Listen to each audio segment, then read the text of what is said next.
Spacey TV presents Sunday Sessions featuring Alan Watts, Karma and Christianity. By giving a brief resume of the second session that was held yesterday afternoon. As you remember, I had started out in the very beginning of the seminar to give you an outline of the Hindu mythology of the nature of the universe. And then I went on in the second session to give an outline of the equivalent Christian mythology, which to some extent includes the Hebrew. And we saw that it had certain very, very distinctive and important features. First of all, that whereas in the Hindu world view, the creation is the dismemberment, the voluntary dismemberment of the Creator, in the Christian and the Hebrew worldview, what is dismembered is not the Creator. The Creator remains eternally separate from the creation. And I explained it by the analogy, which indeed is the biblical analogy, of manufacture, pottery specifically. Adam is formed out of the clay. And so, whereas the Hindu will say, Tattvam Asi, that art thou, where that means the ultimate that, the which than which there is no witcher, the Christian is told every Ash Wednesday, remember, O man, that dust thou art, and unto dust thou shalt return. Except that by the grace of God, and only by the grace of God, there may be salvation. Maybe. So the tremendously important feature upon which the whole of the Christian worldview is based is, you could call it really 3 points, and they're all to do with distinctions. The eternal distinction of the Creator from the creature, of God from man. The eternal distinction of good and evil. These do not resolve themselves into an opposite. The devil is malice, but his malice is overruled. It is not a case of Persian dualism, as between Hormuzd, the principle of light, and Ahriman, the principle of darkness. The malice of the devil is always under the control of the divine. It is allowed because freedom is allowed. But if freedom gets out of hand, in the end it is overruled, and the devil is consigned everlastingly to the torments of hell with all his angels and the human beings he has managed to pervert. Except that by the grace of God, and only by the grace of God, there may be salvation. Maybe. So the tremendously important feature upon which the whole of the Christian worldview is based is, you could call it really 3 points, and they're all to do with distinctions. The eternal distinction of the Creator from the creature. So that distinction between good and evil is a very important, firm feature of Christianity. It's a completely serious distinction. That is to say, the God is not acting his part, and the devil is not acting his part. They really mean it. And the third principle is an equally eternal distinction between persons. Just as you and I are not God, so by the same measure you and I are not each other. We are all distinct, and we are all important in the eyes of God, on the principle that just as a sparrow doesn't fall to the ground without the Father in heaven being aware of it, that means that every sparrow is important.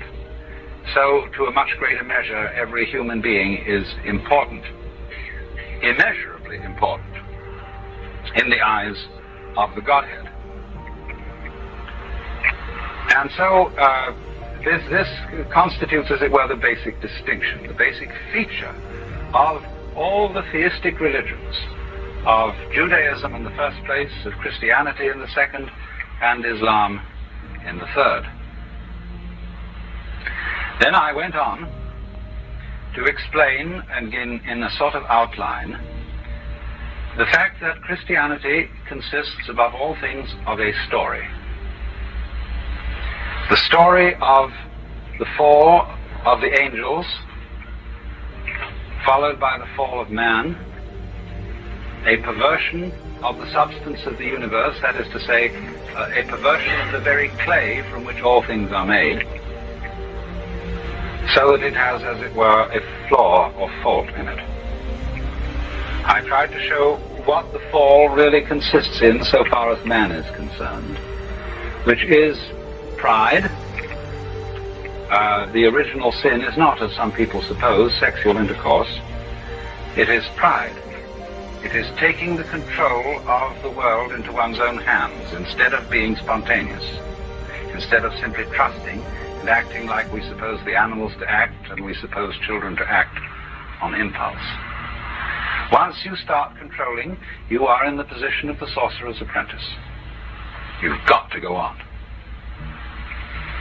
And so we now witness mankind frantically endeavoring to control the amazing things that result from his technology and from his cleverness. The atomic bombs, the population explosion, the erosion of the soil, the proliferation of smog, the falling of the water table, the messing up of all bacteriological entities by penicillin, and heaven only knows what. And we are fighting to control that, you see. And we are learning the lesson at last. So that was the fall. And then I went on to try and describe the most difficult part of Christianity, which is what it means to say that the world is saved by Jesus Christ. And you hear some preacher hold forth about Jesus saves. Are you saved, brother? And we are saved by the blood of the Lamb, by the crucifixion of Christ on the cross. All this is sheer gobbledygook to most people. They haven't the faintest idea what it means. And nor have the preachers. But they think, you know, like a man like Billy Graham, who goes around with this and moves huge audiences. But he never explains what it is. He just says, believe it. And then you'll find it changes your behavior. But you see, if you're blessed or cursed with a critical intellect, you just can't swallow that. It just won't do. So then, I tried to explain the doctrine of the incarnation, that is, the idea that in the historical appearance of Jesus Christ in the world, God became man. That is to say, the divine united itself with the human and with all the aspects of human life, with its birth, with its problems, with its suffering, and finally with its death. And so this union achieved a new start for the human race. And therefore, through the gift, as it were, of love, or grace, or union with God, to the human race, everybody is enabled to appropriate that gift. But you see, the gift is given to your substance and not to your person. That's the distinction I underlined. In Christian terminology, the person means the ego, the will. And the substance is, as it were, the stuff out of which you are made, as pots are made of clay. All right, so the substance has now been rendered flawless. But it's up to you to appropriate that flawlessness by a voluntary act. And here's the nub. The nub is how, under the former problem for the Jew, under the dispensation of the law and the prophets, was how am I to acquire a pure heart? How am I to obey the law in pureness of heart? To have, to use Jeremiah's phrase, the law written in my inward parts. How am I to do that? And everybody who knows himself through and through finds out that he can't do that. He can't be spontaneous on purpose. And so, in Christianity, the same problem arises again in a far more crucial form. It says, you can obey the law. You can be a saint if you've got the power and the grace of God. Now, how do you get that? Well, you have to believe in Jesus Christ. You have to believe that all this is true, that God really did become man in Jesus Christ, and you've got to believe that. So you ask yourself, do I really believe it? And you think, you know, there's something uncertain about this, like St. Augustine's prayer, Lord, I believe, help thou mine unbelief. You see? And so there's always this little worm at the center of things, where you know and become conscious of a certain element of irreducible rascality in you that lies at the very core of the will. And the question is, how do you will to abandon your will? You see? That's the problem. You must try not to try. You must freely give up your freedom. So in the words of the prayer, God, in knowledge of whom standeth our eternal life, whose service is perfect freedom. In the original Latin, whom to know is to live, whom to serve is to reign. R-E-I-G-N. So there is the puzzle of Christianity. Furthermore, we must remember that it's a terribly serious religion. There never was. Whereas the Hinduism views the whole world as the play, the sport, the leela of the divine. In the West, the world is serious. It is a tragic view. If it's a dramatic view at all, it's a tragic drama. Whereas the Eastern view is it's a comedy. Although it's curious, isn't it, that Dante could write the Divine Comedy. Because somewhere, you see, you can't get round it. That if the notation of life, if the meaning of life is fundamentally tragic, God's a washout. So there is the idea, really in a kind of esoteric strain of the Christian tradition. Dante brings it out, you see. When he heard the Song of the Angels, he said this sounded like the laughter of the universe. And all those angels in heaven get around the throne of God, and they sing Alleluia, Alleluia, Alleluia forever. And everybody, every child who goes to church thinks, oh, what a drag. I mean, we've got to go up there and, like a church service forever, sing Alleluia on the throne. But you see, the preachers don't get it across, because they don't swing. They don't realize that this word Alleluia is a kind of a dance word.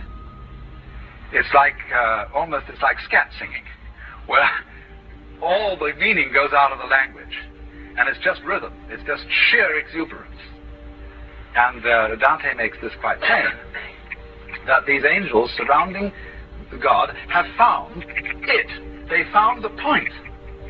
And there's no need for anything else, and the point has no point beyond being the point. It doesn't serve any end beyond itself. It's it. You're there. You've arrived, and they just go out of their minds. And so that is really what even the most orthodox Christianity is after, if you will press the preacher and get him to follow the logic of his own belief.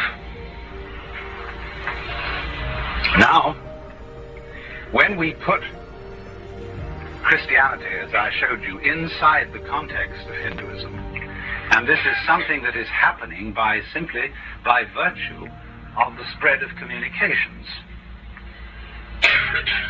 Before we had steamships, let alone jet aircraft, we thought that the world around the Mediterranean was the only civilized world. Indeed, there were some extremely remote people called the Chinese who were supposed to be highly civilized, but they might as well have been on some other planet. But as our communication system has spread beyond the Mediterranean, it is perfectly inevitable that our culture and our religions have to exist in the context of others. And the very fact that this happens automatically changes their meaning whether you like it or not. Just as the context of words changes the meaning of the individual words. So we then see that Christianity is now operating. It is in fact happening. This is not something I'm discussing as a quaint theory of something that ought to happen. It's something that is happening. Christianity and Christians, with their particular beliefs and their particular points of view, are waking up to find themselves surrounded by very different peoples also civilized, who have rather different points of view. Well, what's going to happen? What difference does it make? So then I'm putting Christianity in the context of Hinduism to make a special case, to give a specific example of the sort of thing that would happen. I'm not saying that it is going to happen just like this. I'm trying to indicate general directions. So then, the Hindu looks at Christianity and he says, good heavens, isn't that amazing? For here, in the many, many forms of being which the Supreme Self, the Brahman, plays at being, here comes the Christian soul. This is a new identity which the dancer of the universe is playing. And he's playing as far out as he can get. He is dancing, not dancing. He is playing that he's not God at all and never was. And that he absolutely not that. Don't you dare claim any kinship with the Father. He created you out of nothing. You are not begotten. You are made. The Son, the Logos, is begotten, you see. The creature is made and can be a son of God by adoption only. The whole human race is orphaned. And God is the Father by adopting, you see. So the Hindu would say, look at that. And what's more, this orphan is now adopted. But goodness, what conditions? Once you become adopted, you become responsible for making that choice between the good and evil. And if you choose the evil, you are lost forever. Absolutely lost, and you won't just be annihilated. You'll spend all the endless cycles of time in excruciating and ineffable agony. You will exist bodily as well as spiritually. You'll be devoured by ever-renewed worms and consumed by fires that will penetrate to the inmost centers of your nerves. You should hear the theologians describe it. If you look at my book, The Two Hands of God, I've got quotes in there from a great, very sophisticated German theologian, Matthias Schaben, who is one of the great horror writers of all time, because he describes hell in the most sophisticated philosophical language. That's something that the ordinary preacher doesn't do, like Jonathan Edwards describing a sinner in the hands of an angry God. He'll use just ordinary vivid imagery. But Schaben goes into philosophical categories. I mean, he makes this so horrendous because he is obviously such a great intellectual, describing the reality of physical torments as well as spiritual torments in hell. So you see the predicament that the Christian soul is faced with. So the Hindu looks at that, you see, and says, that is something. Here, the action, the big act, is so good that the actor himself is totally taken in by his part. It's as if Hamlet actually slew Polonius on the stage. The actor of Hamlet actually slew the actor of Polonius, you see. The drama is out of hand. But the Hindu knows it will recover because it's all right. Don't worry, you know. It's okay, there's a doctor in the house. And but from his point of view, you see, he sees this as a very remarkable religion. But now once we've looked at it that way, we've let the cat out of the bag, haven't we? Once you look at it that way, you can never go back to being an ordinary Christian. You know, you've seen that there is a twinkle in the Father's eye. And when he says, dresses himself up in his official robes, puts on his beard and his panoplies of spiritual war, and all the angels gather around, and he says, thou shalt love me, and all these conditions, and you shall this and that and the other. You look him in the eye. Of course, the angels are supposed to veil their faces. Of course they don't look God in the eye, because that would give the show away. But there's a hymn which ends up with the aspiration, prostrate before thy throne to lie, and gaze on thee. You think what an interesting rubber neck you have to do that.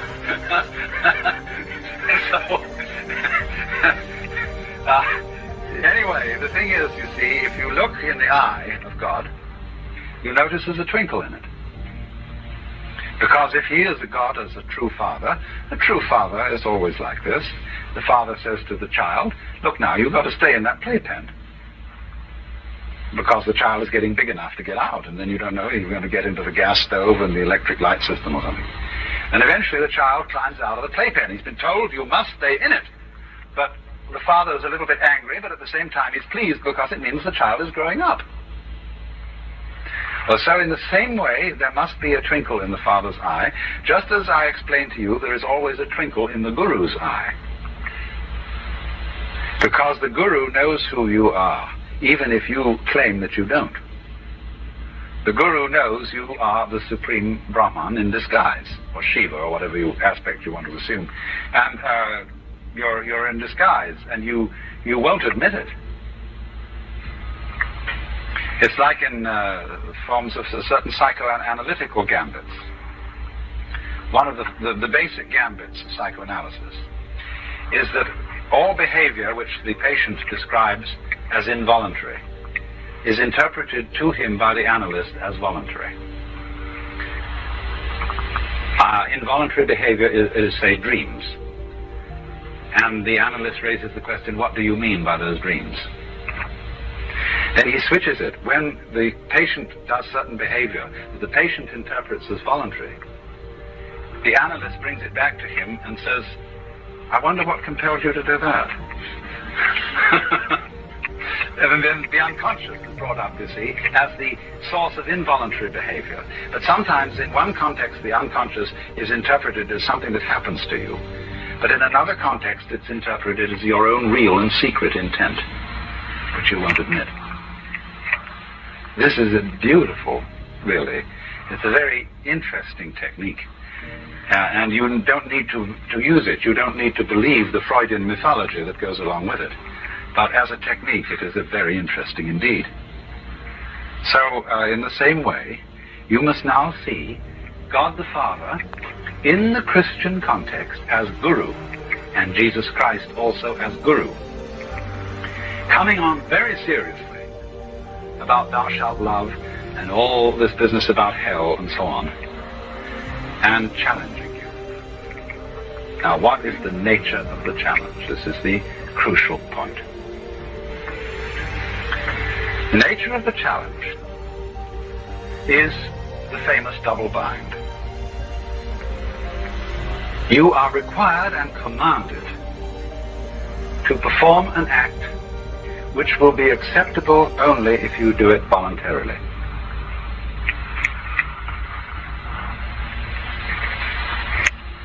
And every stratagem is used to bring this home. And this essential stratagem is the crucifixion.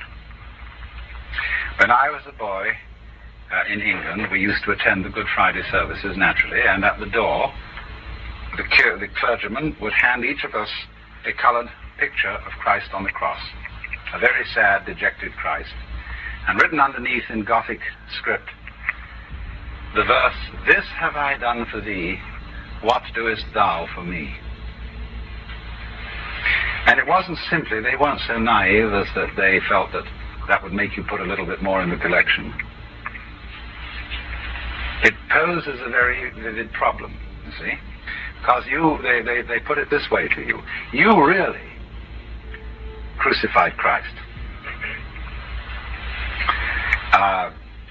There's a whole strain of mysticism in Christianity whereby the events of the gospel are eternal events. The birth of Christ has to become the birth of Christ in man's heart. The crucifixion is something that you did. Were you there when they crucified my Lord? If the crucifixion was a merely historical event, the answer is simply no. But were you there when they crucified my Lord? Obviously, this mystique wants to impress that you were, that indeed you were a party to it. So you see then, you begin to see that the crucified Christ somehow involves and contains all misery inflicted upon the innocent. Are they innocent or not? What are you going to do about it? The more you realize this, the more you realize that you cannot escape responsibility for all the horrors that are going on in the world. After all, you don't live except by eating dead creatures. Even if you're a vegetarian, the soft, luscious vegetables, the lettuce suffers in its own particular way when you crunch it. And so the grapes, when you squeeze them to make your wine, and the wheat grains, when you grind them up to make your bread, they suffer. You bet they suffer. Certainly the pigs and the cows and the sheep do when we slay them for our entree. And so you can't live at all without crucifying something, without sticking nails into it and spikes. And go on to that, what about other people? We are all living by mutual exploitation. Those of us who belong to the middle class in the United States, which is fairly prosperous, are managing collectively, more or less, to exploit each other only minimally. But we are living off heaven only knows what kinds of depressed Indians, Mexicans, Africans, Negroes in this country, and so on, you see? It's exploitation through and through. You cannot get, say, to the top in business without pushing somebody else down. And so you begin to realize this, and you start feeling awfully guilty.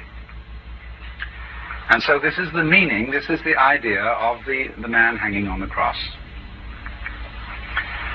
What are you going to do about that? That's the question. And you think, well, oh dear, what can I do about it? Maybe I'd just better abandon everything and become a medical missionary like Albert Schweitzer. Do something heroic. Go down to the South and be crucified by the people in Mississippi because you're helping the Negroes. Well, all right, what about the medical missionary thing? Will you be able to go down and give medicines to those people that don't come from drug firms, which use some pretty questionable practices?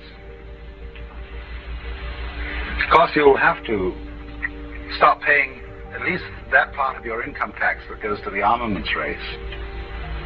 But then what about sales tax? That indirectly gets there too, doesn't it? Where do you stop? See, then you suddenly, the more you think about these things, you realize you're completely involved. And there is no way out. You are a bastard. You did it.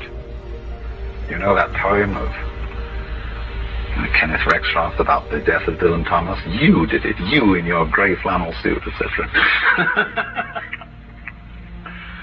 So, this is what one comes to see.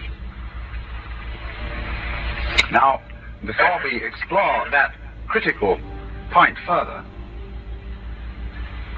let's look at various other considerations. First of all, a lot of people, when they get there, think, oh dear.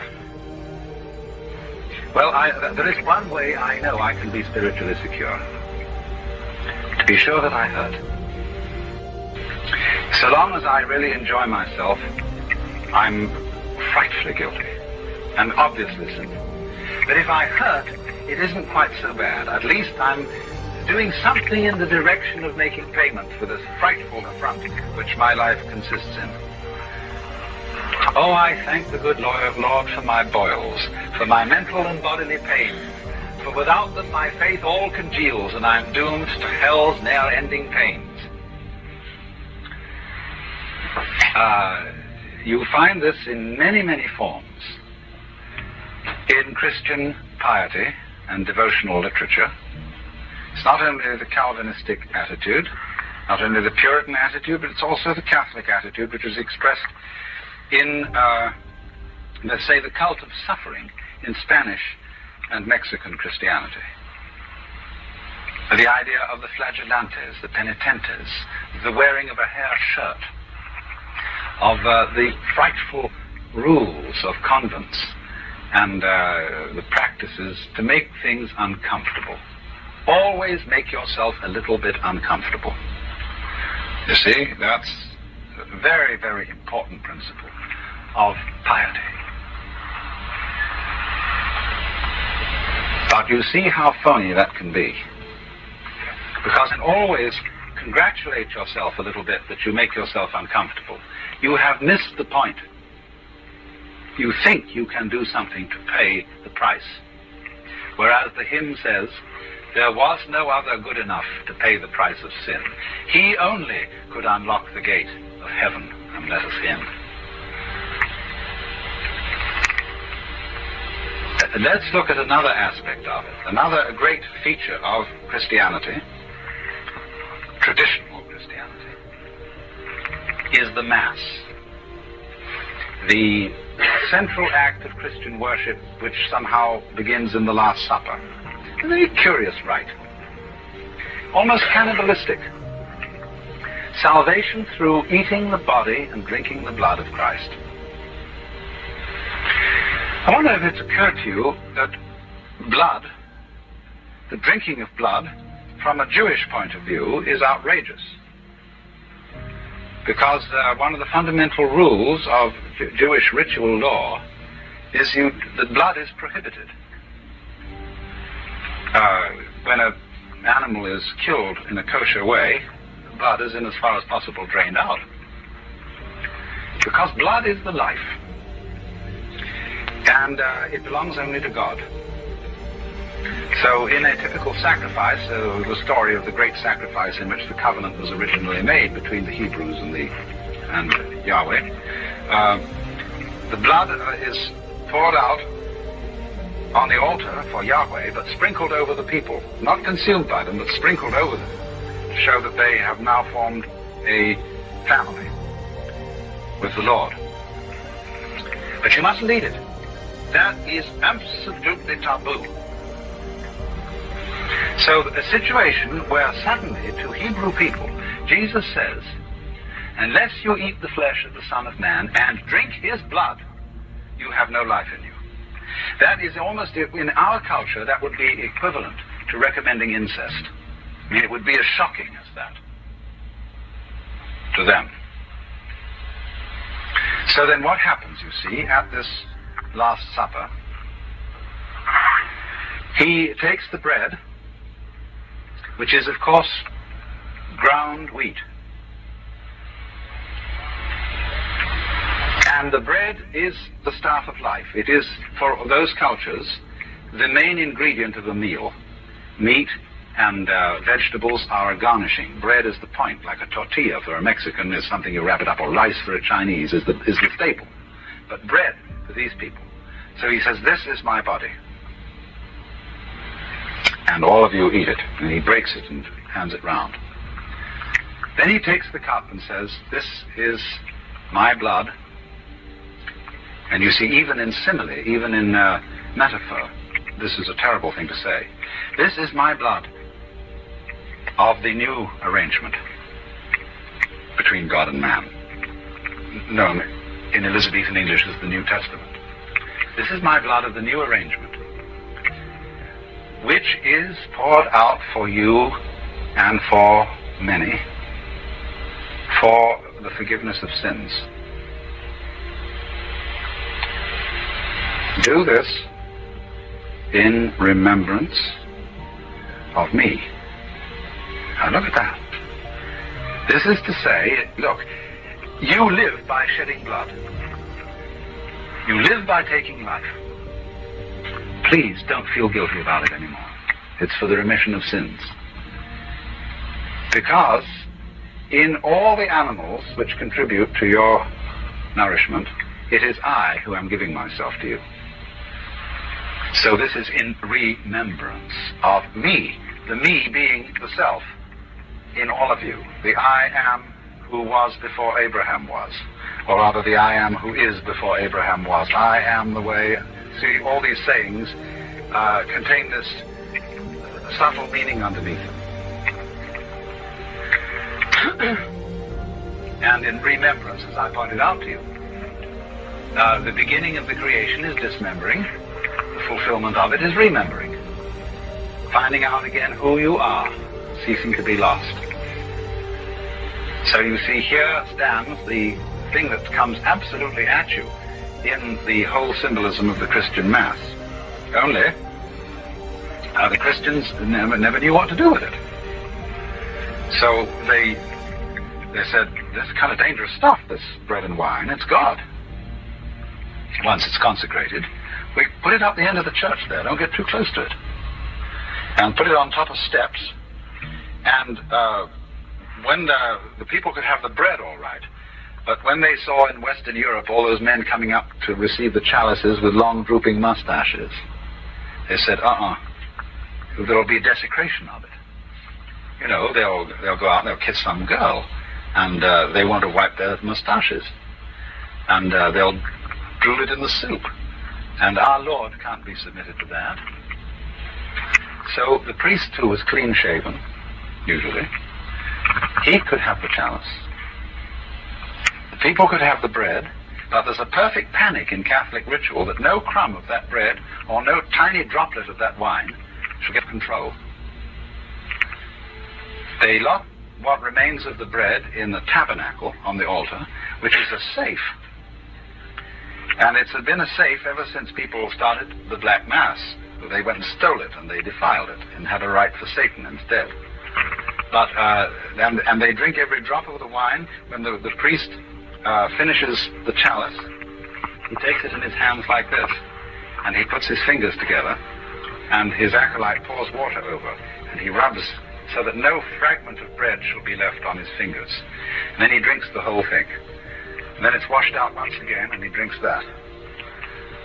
See, none of that precious stuff must be defiled.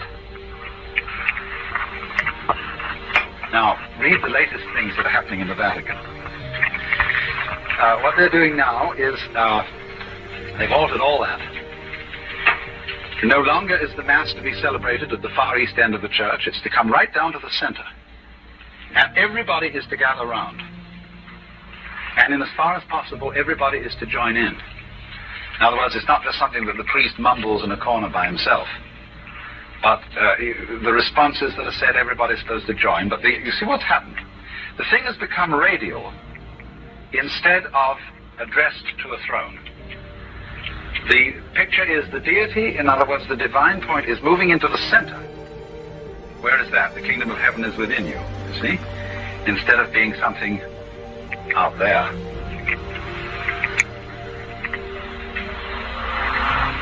Now, why is this glimmer occurring? This glimmer occurs because the challenge. This have I done for thee, what doest thou for me? And you know, really, it's a pretty bad scene. You're really guilty. You're really awfully responsible. There's no way you can pay for it. You know, like sometimes people say to their children, well, it's no point you're being sorry about it. It's done. And, of course, I can't forgive you now because you may be sorry today, but we'll have to see how your conduct is over a period of weeks before we'll know whether you really decided to reform. Oh, can you make a plea first and feel terrible, you see? And this is much worse than that. What are you to do? See, and you can't expiate by doing that medical missionary bit. Or by suicide. There's no way out. And yet, you must love God, and you know you don't. The only reason you attend church is really because you're afraid. I mean, you may like the minister, and there may be a sort of nice atmosphere around, where the hymns are pleasant, and the ritual is rather lovely. But when it really comes down to that confession thing, where you say, for these and all my other sins which I do not now remember, I am heartily sorry, firmly purpose amendment, do you? You know you don't. you're going to do it again. And that makes you feel all the more guilty, makes you wonder whether you really are forgiven. So you get to a point of impasse. The point at which you realize there is nothing you can do to get the grace of God. Nothing. Because it's all phony. And incidentally, there's nothing you could not do. You can't be passive either, because that would be phony also. Activism is wrong and quietism is equally wrong. So you say, what am I to do? You suddenly realize that's the wrong question. The point is, what does it mean that I am at this predicament? What does it mean? What it means is that your conception and sense of yourself as a separate ego is phony. That this self that you have imagined yourself to be is a maya, an illusion, and you found out that it is because you found out that it's impotent. It can't do something. There's really something that has to be done, but you can't do it. Also, you can't help by not doing it. The ego is incapable of either because it is a hoax. It's a very interesting hoax. And it's been worthwhile having this drama. But drama it was. Now you might say, well then that's pretty bad state of affairs, because what you come to realize is a kind of fatalism. You're a Calvinist after all. Here is man then, nothing but a puppet. But that won't do, because when you talk about a puppet, you look upon it as something pushed around by somebody else. When you see, for example, the marionette in this little theater, you think of the marionette as being just a dead thing, which is being influenced by the player behind the scenes. All right, what about your fingers? Are they puppets? To whom? Are you your fingers? Are you not your fingers? Surely your fingers are integrally you. They're not parts of you. They are as much you as your head is. It's true you can survive with your fingers or your arm chopped off, but human beings don't ordinarily come that way. Having fingers is as much part of being human as having a head. So they're not puppets. They move by themselves, see? It's one of the most interesting things about human fingers. And yet, they're you, just as we move around by ourselves, and yet, we're something a lot more than that. So there comes then this catastrophic moment when you realize that your ego is reduced to a joke because you're intolerably guilty, so there's nothing you can do about it. You can't make amends without creating further trouble. You know how it is when people get into a family argument. Somebody tries to apologize, and that makes everything much worse than it was before. Well, it's this on a cosmic scale. But it's all been brought out, you see, by the Lord, whether he's God the Father or whether he's the image of Jesus Christ, acting as Guru. See, there are many ways in which it's done. Take the famous Sermon on the Mount, in which Jesus says, be not anxious for your life, what you shall eat, what you shall drink, and what you shall put on. For is not living more than meat, is not the body more than clothes? And then he says, look at the wild birds who do not sow, or they practice no agriculture, they don't gather things into barns, and yet your Father in heaven feeds them. Well, all that, everybody always says, of course, nobody can practice the Sermon on the Mount. No sensible, provident person would dream of following this advice. Then why is it offered? It's saying, you see, you ought to go back to the life of spontaneity, of not making plans for the future, the life of impulse. The implication is, why can't you? Figure that one out. Why can't you be spontaneous? What's stopping you? Why can't you obey this precept? In fact, why can't you obey the precept, thou shalt love? Thou shalt be artificially natural. Thou shalt be purposively unself-conscious.